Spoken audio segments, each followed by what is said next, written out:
So, tignan natin tong bagong talim ng grass cutter natin. Mastec. Germany daw. Pero sinubukan natin kanina. Okay naman siya sa damo. Pero sinubukan natin kanina doon sa may taas. Medyo makapal yung tinira natin. Tumama lang siya sa medyo matigas na sanga. Well, marami na siyang naputol na medyo matataba. Mga ganyang katataba. Unfortunately, ito nangyari. No? So, nabasag siya. For the first time, ngayon lang tayo nakagamit ng blade na nabasag. Usually, natutupi lang yan pag tumatama sa matigas na bagay. Pero, ito kasi, kung titignan nyo, tingnan mo to. Malapit.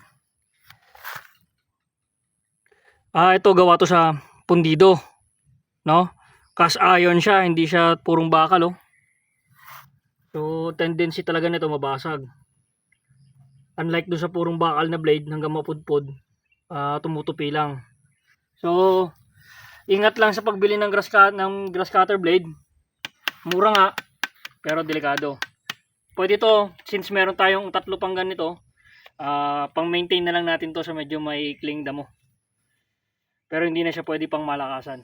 So, that's it for now. Thank you.